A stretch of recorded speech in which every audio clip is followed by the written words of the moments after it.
Could you give us a quick intro about yourself? Hi everyone, my name is Coco. I'm the co-founder and CEO of OpenArt. For those who don't know about what OpenArt is, can you use one sentence to describe it? OpenArt is a platform for visual storytelling, and we help you turn an idea into a visual story. How many users do you have? I would say it's like definitely increasing every month, but then roughly like 6 to 7 million monthly active users. You mentioned you worked at Google for years. Was there a moment that you knew you would decide to leave? From the day I entered Google, I was very determined to do a startup. How do you be fast and iterative? What do you think is your biggest growth driver? What is your next big bet? Do you recommend people to leave their full-time job? Depends, okay? Depends where you want to take it.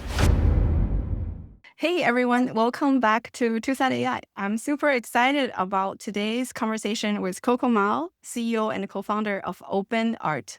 Coco, thanks for joining us. For those who don't know you yet, could you give us a quick intro about yourself? Yeah, for sure. Thank you, Angelina, for having me. Hi, everyone. My name is Coco. I'm the co-founder and CEO of OpenArt. So we started OpenArt back in 2022. And before that, I was at Google for 7 years. First at Google Photos, and then I did my first startup with my current co-founder at Google's incubator. We were building a short video platform focusing on lifestyle content. So it was early short form video days, and we had millions of monthly active users. So we built a platform with a lean team of 5 and then reached millions of monthly active users. And after 2 years, Google Search acquired us from the incubator. So that was my first startup experience. And then we left Google around 2022. Yeah, that's amazing. Now I've been looking at your numbers and I'm really blown away. Looks like, how many users do you have today? I saw something around like 6 million MAU. Is that still accurate? Yeah. I would say it's like definitely increasing every month, but then roughly like 6 to 7 million monthly active users. Yeah. I also heard you also mentioned you guys grew from 0 to 10 million ARR in 1 year. Yeah, And it was last year. yeah, can I ask where are you at now? So yeah, I would say first half of the year, we doubled our revenue. And then the second half, I think the growth could be even more. In 8 employees generally? Yeah. So yeah, it was last year, it was 8 employees, but now we have 10 people. You have 10 people. Yeah. And you guys are top of the Lean Startup leaderboard. So it has a rough estimation of your ARR at 10 people, 20 million, something like that. Yeah. And you know what's funny about the Lean AI leaderboard is that I feel like it's always outdated because I think everyone on the leaderboard is like making money so fast that it's always outdated. You are ahead of everybody else. Uh, I don't know. It's very dynamic. I would say, I think the leaderboard is just a way is a measure, but then I definitely don't, to some extent, I think it's a vanity leaderboard because if you really make a lot of money, who cares whether if it's lean or not? Because the lean shouldn't be the goal. The revenue or like how your company changes the world should be the goal, not the lean part. I think the lean is just a means to an end. Maybe it's an investment focus. Yes. At least you know that this team is very efficient. Yeah. Oh, yeah, exactly. I do think it measures capital efficiency. I think that's one thing, one trend I've seen that a lot of AI native startups are doing very well is how capital efficient the startups can be. For those who don't know about what open art is, can you use one sentence to describe it? Yeah, for sure. So today I would say OpenArt is a platform for visual storytelling, and we help you turn an idea into a visual story. And I can give you more context about how we got to here today, because I would say 3 years ago when we started OpenArt, I didn't imagine OpenArt to be like this from day one. And I think there's also, I don't know, a misconception in Silicon Valley or in the world that like, oh, visionary founders should know what you are building from day zero, from day one. Everyone's, oh, Steve Jobs have the grand vision from day one. And I just want to tell you that most of the founders, including myself, don't know what we're building from day one. And it takes a lot of iterations, takes a lot of learnings to really get to know what you're building. Because I'll tell you like some of background stories. When we built OpenArt, I saw like I was playing Dolly 2 and the Stable Diffusion came out. And the idea was really simple because we were pivoting and we ran out of ideas to test. And then we saw, oh, this AI image thing is interesting. And then so we were saying like, why don't we build a community for AI artists? So then because people just didn't know what to create for the AI images. And we basically crawled a lot of AI images online and their prompts and then spent less than a week to build this like site. And we wrote a title like Pinterest for AI images and put it on Hacker News. And then it got viral. It was the number one news of that day. And then from there, we thought, oh, this thing is interesting. It's probably more than we thought. And then from there, we started building the creation tool. So last year, like 2024, we grew from 1 million to 10 million by focusing purely on images. Like we built a lot of AI image generation and AI editing workflow. And then just keep in mind, we don't actually own any of the models because training model is very resource intensive. And I also feel like models are becoming a commodity. And it's not just, and also it's not the right fit for our team. We have more background building products. We didn't have background like training models. So we, to some extent, were forced not to train the model. But then in retrospect, it was the really right choice. You need to find your position in this whole landscape. And but then deep inside, I was very anxious last year because there were so many AI image generators from the outside. The space looked so competitive. And I honestly felt like AI image generation is the category defined by Midjourney already. And I don't want to stay in the category defined by another company. I want to be a category defining star. And then so we thought really hard about how we want to position OpenArt and then how we can do this in the long term. Again, I was telling you, I didn't know this from day one. Like basically I knew it like 2 years after we started building this. And then we did a lot of user interviews, thought really hard about like, how can this be a very sustainable business?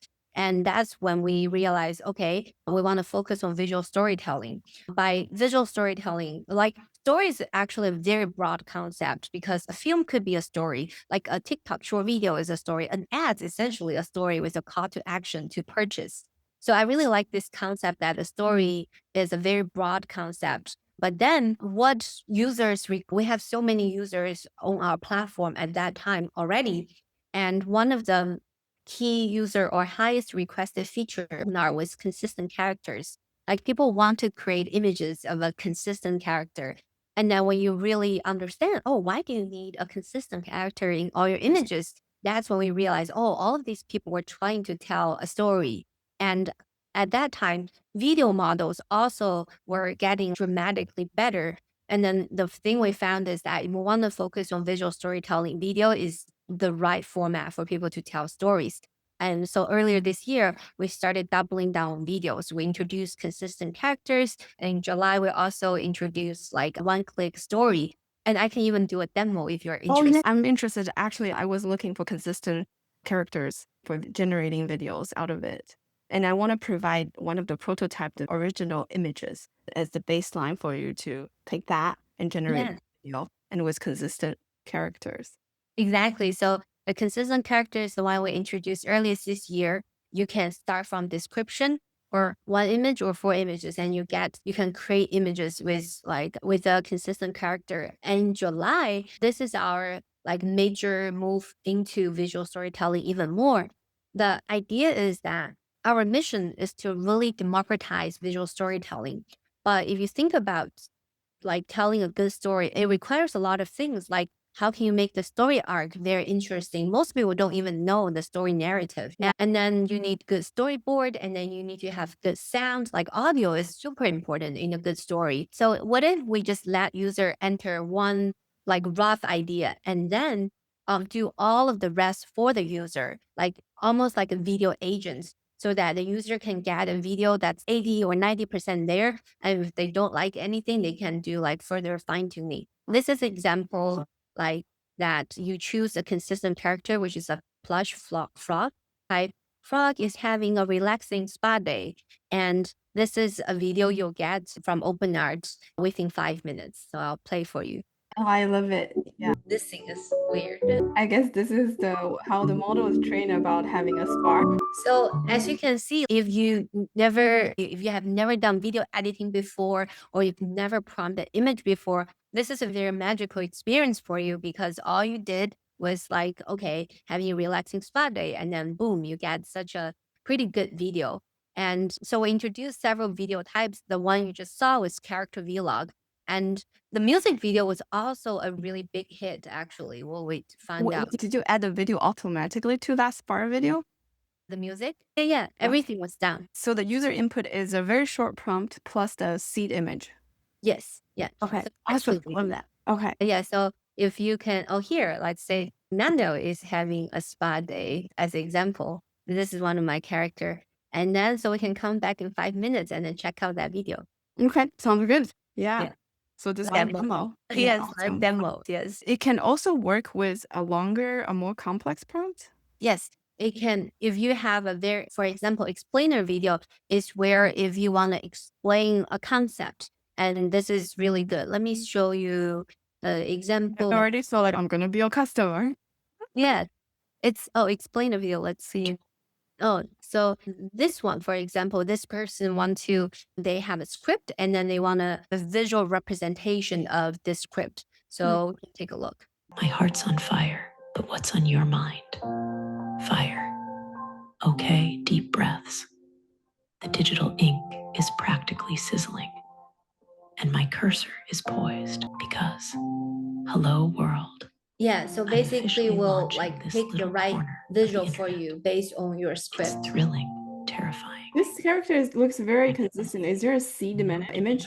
So this one actually doesn't necessarily require the character to be consistent. I guess it's just like somehow it was Well, I've got consistent. some life lessons to Yeah. fill up. Yeah. So this is an example of explainer video. And then the music video as example is, let's say you want to create a music video and you are either you want to see yourself sing or if you want to see your character. That I had So you this in is my example bed of and I a made very you touch your consistent toes. character Plus the way you singing. gave me, had me taking off your clothes, shaped like a Coke bottle. Your body like a model. Used to tell me beat it good, so I hit it full throttle.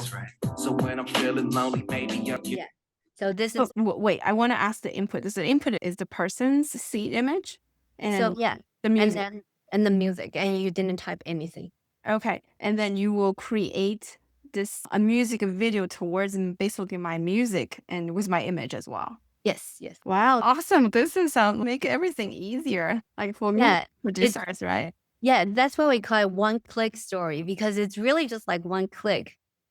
That's really smart, and also the explainer video as well. Can I pass a C image like myself and explaining a concept, let's say in AI? It will make my life easier, so I don't have to Yeah. record everything. Right? I know it's coming because the explainer video right now, it doesn't have the consistent character concept, but I totally get what you're saying. You want someone as a protagonist, Right, explain exactly. the concept. Yeah, it's coming. It's one of the highly requested feature. Oh, see, the one we just It's finished. ready. So Okay. let's see. Live demo.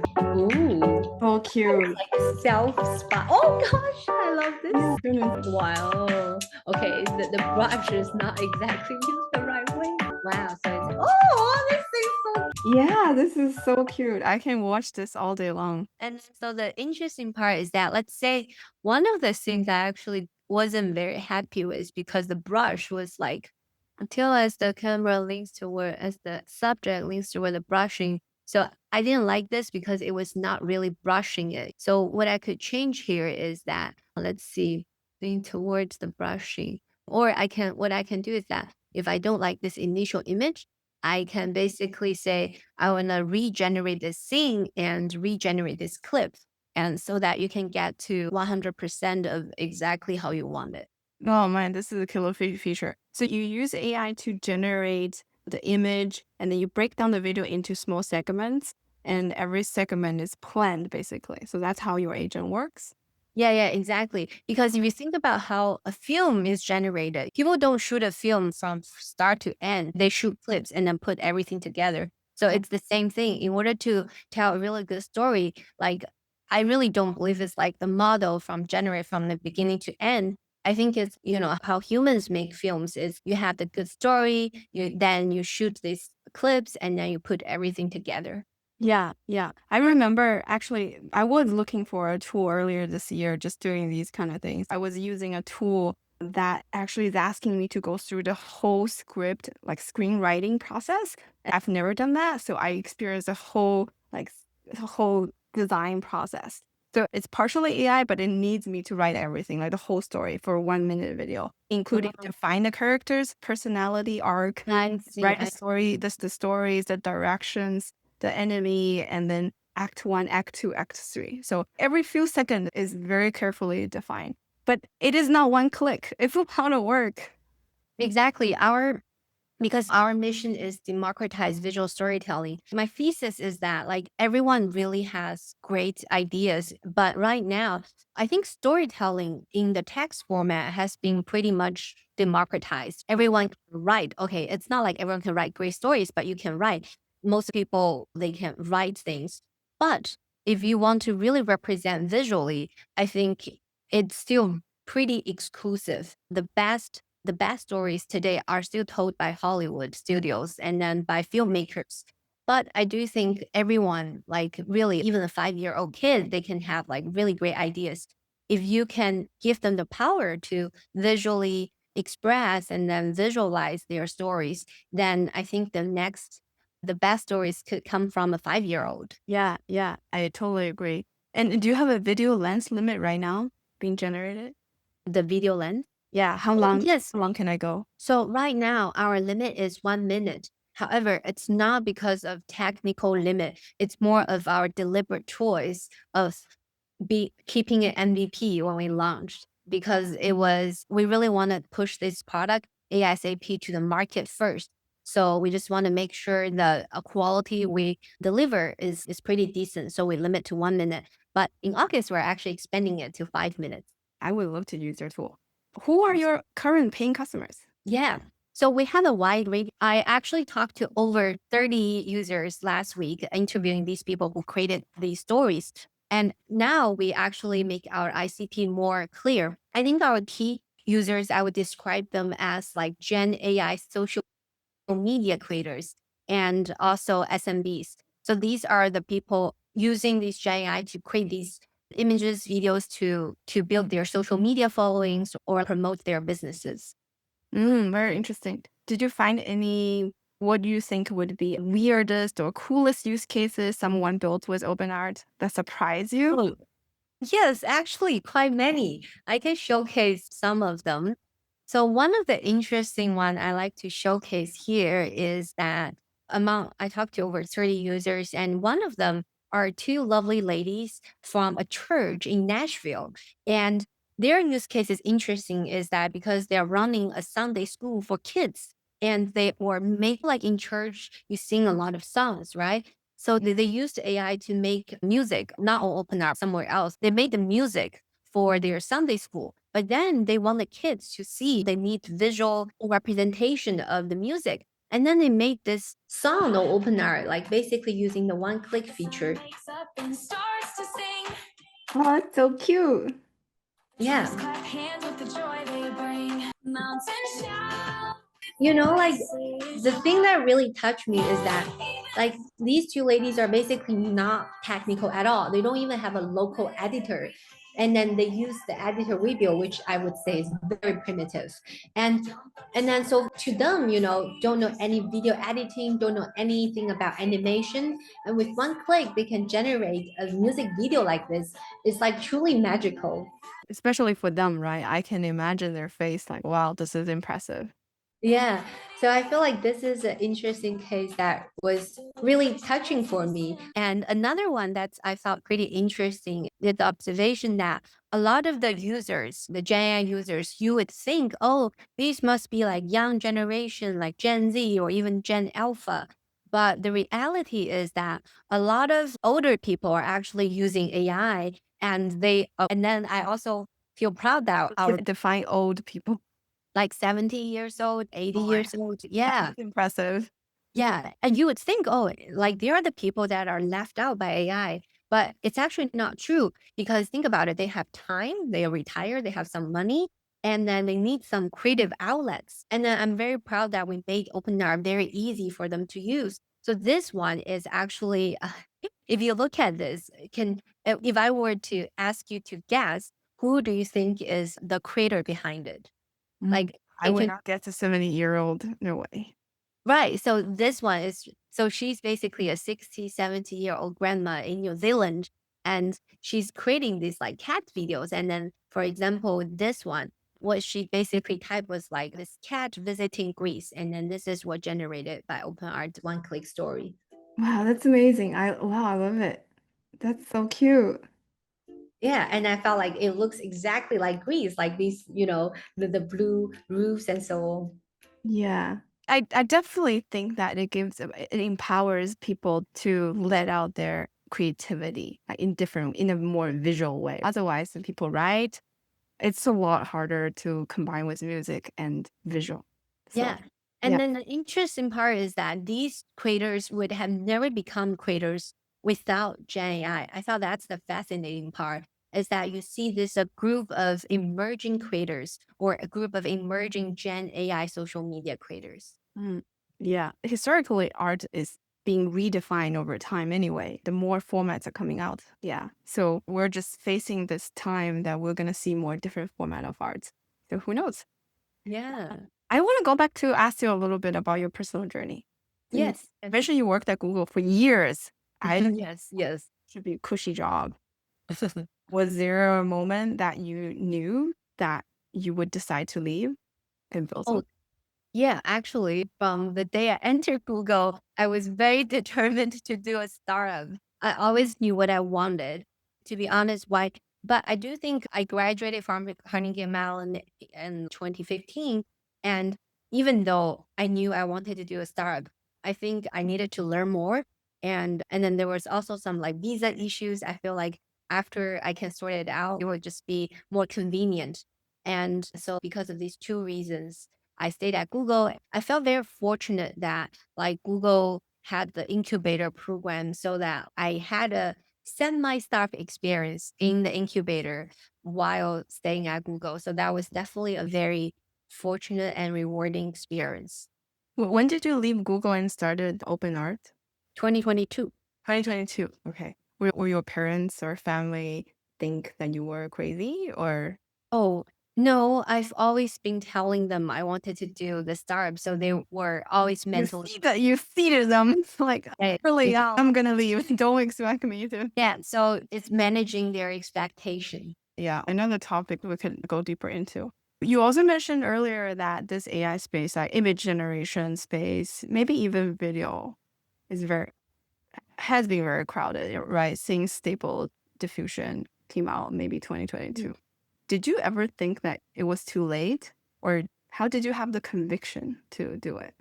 Let's see. So we were there early because we started OpenArt 2022 August. So we were there very early. So I don't think we were too late, but there were definitely times I felt like the space was very crowded.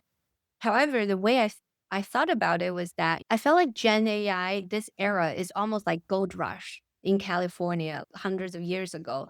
And at that time, so many people came to California, right?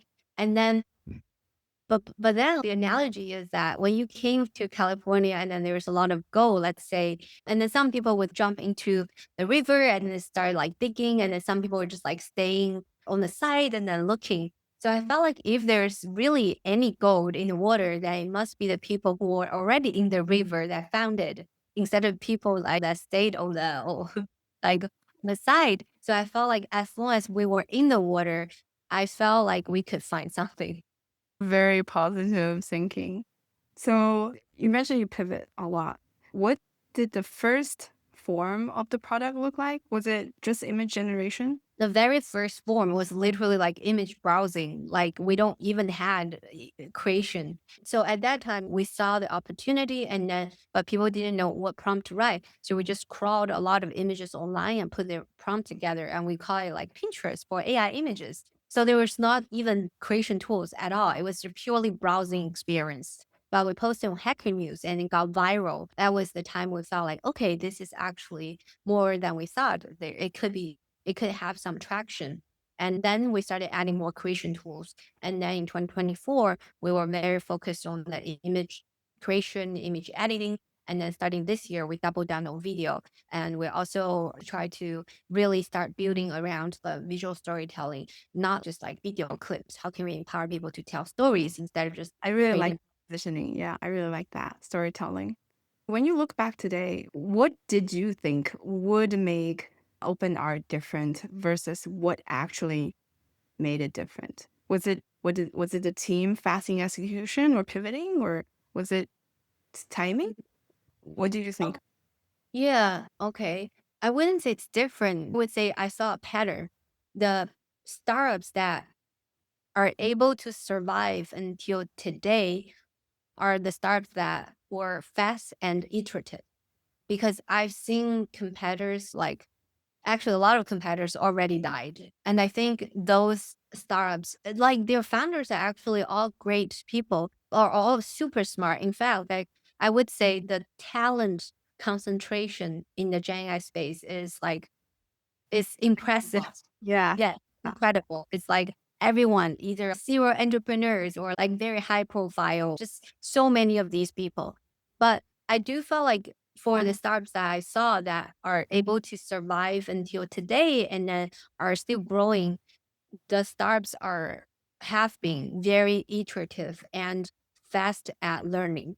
That I think is the best or biggest trade that you need to be successful in the Gen AI space, at least in the AI application layer, I would say. Can you define that? Can you say more about how to be fast and iterative? I think everyone's methodology is different. I think okay, for us, for example, I think it's about you have a thesis you want to test, and then you launch something that you are ashamed of, and then and then you test if this something that you are ashamed of can even attract some users or get good user feedback. And then you can polish from there. Like analogy I would give is that imagine you're a girl and then you're all well dressed up and you attract a lot of attention. And then you would wonder, oh, is it because I'm just pretty or because people really like me? But then if you dress up very messy and then you go out and You people still dress down to test it. exactly, you test it. Like even if you dress down and if people want to talk to you, then those people are probably actually interested in talking to you instead of just looking at your look. So Yeah. I felt like a product the same way. If you want to test product market fit, I feel like you should launch something that's not as good that you're even embarrassed about. And then you can still get some positive user feedback. That means you get something. Do you have a timeline that you set for yourself for every test you want to test? No, it depends on the scale of the feature. I would say for this story feature, we spend roughly 1 to 2 months. It's already like very long for us. Launch the MVP And then how long do you allow yourself for testing? for testing. So after you launch and then you look at the data, like you must look at least weeks of data, and then you do qualitative testing, like basically talking to users who actually use the feature. Ah, I see. And then how do you launch? Okay, I think launch is a very like It's very exaggerated. big here, right? Yeah. Yeah. Because most of the time, like if you just add new features, you're like continuously launching. But however, if you have big bet on something, then you can do more launch type of things. For example, you produce like very fancy like marketing videos that can attract a lot of eyeballs. And then you do, let's say, product, or you even do some press. For example, this time we got some TechCrunch press for the story feature, but it really depends. For us, we probably don't do enough formal launches. We should do more. How do these launches evolve over time? Do you still remember when you first started launching features? It's like throwing a rock in the ocean, right? Nobody responds. We've been through that time. Yeah, I would say so. At the beginning, you don't have enough user base, and Right. you don't have enough social media presence. You just ship it, and we also have the tendency of under market our features. But then this year, we actually started building our social media presence. So if you look at Open Our YouTube channel, this at the beginning, no, in May, I remember in May we were still at 50K followers, but now we're almost at 150K followers, like almost tripled Amazing. YouTube following. And so now for every feature we do, we of course will throw out like a video on YouTube, and then a lot of people can learn about new feature. But then if it's a bigger feature, then we would do influencer marketing, working with other influencers to teach people how to use the new feature. So it really depends on the scale of the feature. Do you remember a time when you made a decision early on that you still remember today and you think it was the right decision? I think there were many, but of course, we made a lot of wrong decisions as well. Actually, my opinion with the decisions is that when you are in the start, making decisions fast is more important than making the right decision. The reason is that if you stay too long just making the decision, then you don't have new information coming because you are just stuck there. But then let's say you made a decision like go this way. It doesn't matter that you are wrong because once you're wrong, you would know very soon. And then you just like course correct yourself to go to the other direction. So my thesis is always that if you stay at a place for too long, then you just don't have new information, that you are not learning. But then if you start going some direction, you made the wrong decision, then you course correct, and eventually you will be on the right decision. Yeah. Then you're faster than staying at this place where you are not making decision. Yeah, that's a good point. Can you share some of the wrong decisions that you've made or some of those stories that maybe some of our audience who wants to do a startup, they don't have to waste their time on? I wouldn't say it's a wrong decision. I would say this is a lesson I think I learned is that just don't over optimize things early. I'll give a very simple example. So because we're a very lean AI start, right? So we were using a payroll system A, okay? And then someone told me the payroll system B is a lot better. It's more scalable. Even though like our payroll just has under 10 people, like I was attracted by this dream of, oh, wow, this payroll system is very scalable and then blah, blah, blah. And then I switched our payroll system from A to B. And I regret it so much because it caused a lot of headaches. Like second year, we had tax issues, and then there was a lot of migration time wasted. And I felt like I was trying to optimize things too early. And it just ended up wasting a lot of my time because we don't have an HR person. I'm the HR person. I'm the finance person. And it caused me so much headache that I would have otherwise could have avoided. So I think one thing I would just tell founders is that don't optimize things too early unless you are forced into optimize it. Today, you must have a lot of customer requests on new features. What's Yes. the feature side? The feature side, which ones are you going to decide to build versus to ignore? That's also a lot of Yeah. cognitive load besides the finance and Yeah. That's a great question.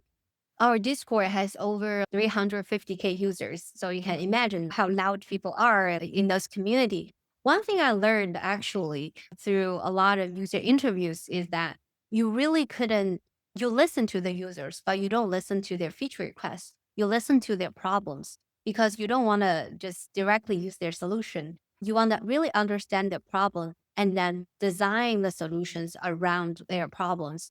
And another thing to be careful is that you will have a wide range of audience. That's why you need to be clear about your ICP, your ideal customer profile, so that you pick the problems of your ICP and then work on it instead of listen to everyone's problems and then try to solve everyone's problems. that's really deep insight. Yeah, listen to the problems rather than listening to their solutions or their feature requests as is. So Exactly. I've definitely encountered a lot of people that just tell you a solution, but then when they tell you a solution, it's actually not definitely almost always not the right solution. okay, They have limited view. Like you know your product better, the tag, you know everything. But then like their problem is real. So listen to their problem and then design the solutions for them. makes sense. And in terms of fundraising, I know that you guys did one round, right? But most AI startups, I believe they raised more than 50 million before hitting your revenue at 20 million, something like that. Why did you choose to stay lean? That's a good question. So I think it does depend on the layer or the space you're in. So we are an AI application layer. And I think if you're building models, then it does make sense for you to raise more. And because model training is very resource intensive. But then for the AI application layer, I think you can just do a lot with a very lean team with not as much capital. And the other thing is also around capital efficiency. I think our team have been very methodical and very disciplined and basically pretty pretty much like capital efficient. So we have been profitable for a while, and it does give us a lot of flexibility of when we fundraise, whether we want to fundraise. What do you think is your biggest growth driver? It depends. It changes from time to time because we always explore different, we always explore different go-to-market strategies. Like for example, so SEO is one of our key growth drivers because you search like AR generator, we're always like on the top. And actually this year we started exploring more on the social media space. As I mentioned, we started putting more resources in our own social media channels. YouTube is definitely a really big one for us, but we are also expanding our influence on LinkedIn, Twitter, and so on. So I think it really depends on the time period of OpenArt. I see. And do you remember what was your go-to-market strategy when you had 0 users? How did Uh, you first 100? Yeah, as I mentioned, like the first trick was like you just use this unscalable approach, like posting something on Hacker News and then just hoping it would get viral. And from there, we started doing more like SEO stuff. And also having a domain name really helps. Our domain name is OpenArt. So if people search AR and then people actually find us because we have a good domain. So there are a lot of like tricks early on. If you do it right, you get a lot of organic traffic. Yeah, like open art. I would think of, oh, are you affiliated with Oh, OpenAI? all the time, all the time. People would think, "Oh, are you OpenAI?" Or people just call us OpenAI, and then of course OpenAI I art. say like Right. the good association is always great. Yeah, that's really fortunate. So if someone give you 10 million marketing budget tomorrow, let's say, would you take it? Or whatever the budget is for. If somebody just comes in and give you 10 million tomorrow, would you take it? What would you do with it? But then what do they want? Investment. Oh, investment. But if it's purely for marketing reason, then probably not because I think we are like OpenArt, it's pretty like itself is we're very sustainable and then we do marketing ourselves. But I think if we use the funding for more strategic bets, yes, it could be a really good use. How would you spend it? There are like a lot of great plans we have, but then probably not. I think we should execute it and then we can share. Oh, you can share. Okay, okay. Yeah. How are you spending your day? Oh, that's a great question. Last week you talked to 30 customers. That sounds like a full week. Yes, that was a full week. It really depends. I think it varies from day to day, but I would say the top, let's see, the top things I do. One is just think long term. Okay, how do we want to take open art long term? Like the vision, mission stuff. That's definitely one. And then second is how can I run teams efficiently so that everyone can do the right work and then best utilize their time. And three, talk to our users. I really love talking to our users. I would still hop on Discord now and then and do these user interviews. And I actually have a lot of users on my own personal WhatsApp so they can message me. So it's a lot of communication with users. And how many hours do you work per day? Okay, let's see. So usually I get up at 8 and then I went out for a 3-minute run. Before 10, I'm definitely working. And then probably work until, of course, you eat, you take some breaks, and then probably work until 9 or 10, something like that. Well, that's long days. Do you work every day? I try to have at least one day for free. I feel like I'm establishing role models for successful entrepreneurs for our audience. But I honestly don't think I'm the most hardcore founders. I've seen founders that work every day and then the moment they wake up and then the moment they sleep. So I think Oh my goodness. I'm, Yeah, I do know people yeah, like that too. Yeah, yeah, good for I you. feel I'm not as Yeah. hardcore as that. And take your breaks. All right. Yeah. So we do have a lot of audience who are engineers, data science builders who might be thinking about starting something. This is probably the best time. There are many aspects, right? Do you need to be technical to build a company, an AI company today? Oh, I think you can prototype a lot of things even if you're not technical. And with all of these vibe coding tools and then a lot of these like agents, I think you can build a lot of prototypes to show how valid the idea is. And I would say, okay, there are a lot of opportunities, but then pick something you like because this is something you're going to do alone, like for a long time, hopefully. Just, yeah, do something interesting, do something you like But honestly, even if this is not your passion yet, there are so many opportunities that I would just encourage you to try because you might start with idea A, but then eventually you will find some signals in idea B. And then eventually, when you scale, it becomes idea C. You just keep iterating. I think that iteration is the most important thing, I think, in the startup journey. Do you recommend people to leave their full-time job? Depends, okay? Depends where you want to take it. If you want to raise money, it's more likely you can raise after you quit your job.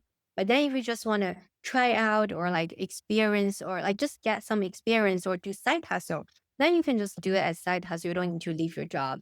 So it depends on your ultimate goal. Okay, awesome. Thank you for your tips. One last question about the future of open art. This AI space, right? AI art space or image or video space is moving really fast. What is your next big bet? So you had image, video. What's your next big bet? Yeah, I think it will be like continuation around stories because based on the signals we found, like I think people love the concept of easy visual storytelling. But how can we really nail down so that the stories we generated is something people can directly use? Or what are other story types people want? Or even can we create very innovative consumption experience for people, not just the creation? So there are actually a lot we want to explore. What do you mean by consumption example? Yeah. Like by consumption, like today, if you create a video opener, you would post on TikTok, post on YouTube, right? So you go to the more traditional social media or content platform to consume it. One of our hypotheses is that there could be very innovative ways to consume this AI native content. And thus, there could be a new AI native content consumption platform. So that's something eventually I think we really want to explore. That's interesting. It's hard to imagine, but maybe that's the category defining one that will be very Yeah. interesting that's coming up, right? Right. Thank you so much, Coco, for joining me today. Really nice chatting with you. We see a lot of power with your tool, and it's really impressive. And thank you also for sharing all your insights and tips for founders to bees, builders. They're also very firsthand, very practical. Thank you so much. Thank you. I'll see you next time.